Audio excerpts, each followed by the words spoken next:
इमाम ज़ैनुल आबिदीन की शान व अज़मत की क्या कहने। आका अलैहिस्सलातु वस्सलाम ने बशारत अता फरमाई। हजरत जाबिर रज़ियल्लाहु ताला अन्हु फरमाते हैं कि मैं हुजूर की बारगाह में हाजिर था। इमाम हुसैन रज़ियल्लाहु ताला अन्हु हुजूर की बारगाह में तशरीफ फरमा, हुजूर के पहलू में तशरीफ फरमा तो आका करीम ने फरमाया, है जाबिर जानते हो अल्लाह रब्बुल इज्जत मेरे इस नवासे को एक बेटा अता फरमाएगा जिसका नाम तो अली होगा, लेकिन उसकी इबादत की वजह से लोग उसे ज़ैनुल आबिदीन कहेंगे।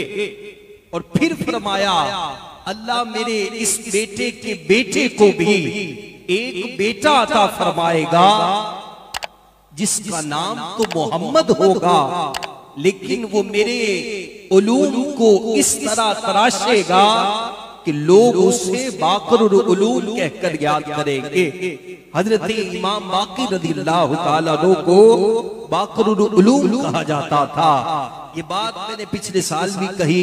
सैयद बादशाह से दुआ लेने के लिए आखिरी चंद जुमले, सादात के दरबार में आए हो, सादात के उर्स में आए हो, ये जिसको नवाज देते हैं दुनिया में कभी उसको जिंदगी में किसी और से मांगने की हाजत नहीं रहती। हशाम बिन अब्दुल मलिक ने जब इमाम ज़ैनुल आबिदीन को देखा कि आपके इर्द गिर्द उशाक का जमे गफीर है, उससे पहले ये वक्त का बादशाह भी आया था। हजरे अस्वद को बोसा देने के लिए किसी ने जगह नहीं छोड़ी, लेकिन जब मेरे और आपके इमाम आली मकाम का ये शहजादा वहां तशरीफ लाया, सबने जगह छोड़ दी। तो अहले शाम में से आए हुए लोगों ने पूछा, कहा शाम ये कौन है? तो कहने वालों ने कहा अगर किसी की जान पहचान ना करवानी हो तो कह दिया करो मैं नहीं जानता। तो हशाम बिन अब्दुल मलिक ने भी ये कहा मैं नहीं जानता। उसके साथ एक शायर था जो अहले बैत से मोहब्बत करता था।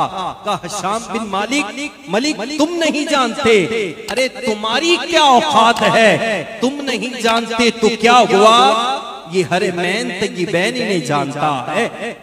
ये जानते हो ये सैयदा कायनात सैयदा फातिमा ज़हरा सलामुल्लाहि अलैहा के लख्ते जिक्र है। ये मौला कायनात जनाब अली मुर्तजा शेर खुदा रज़ियल्लाहु ताला अन्हु के शहजादे इमाम हुसैन के शहजादे हैं। इनके नाना इमामुल अंबिया है। जब उसने ये तारीफ की, आज हम सादात की तारीफ करते हैं, का मिलता क्या है, सुनिए क्या मिलता है। इमाम ज़ैनुल आबिदीन तशरीफ ले गए, उसने इमाम ज़ैनुल आबिदीन की तारीफ की, अशार पढ़े तो हशाम बिन अब्दुल मलिक ने उसे कैद में डाल दिया। इमाम ज़ैनुल आबिदीन को पता चला, आपने अपने खादिम से कहा घर में देखो क्या है। उसने देखा तो 12,000 दिरहम थे। तो आपने फरमाया जाओ उसको जाकर दे दो। जब उस शायर तक वो दिरहम पहुंचे आंखों में आंसू आ गए। का शहजादे से कहे ये दिरहम वापस ले लीजिए, मैंने सारी जिंदगी दुनियादारों के कसीदे पढ़े हैं, उनकी शान में अशार लिखे हैं, बस ये अशार लिखे हैं, शहजादे को ये दिरहम वापस कर दीजिए और अर्ज कीजिए कि कल क़यामत के दिन अपने नाना जान से हमारी सिफारिश करवा देना। जब वो खादिम इमाम ज़ैनुल आबिदीन की बारगाह में पहुंचे, वो दिरहम व दीनार वापस करने लगे।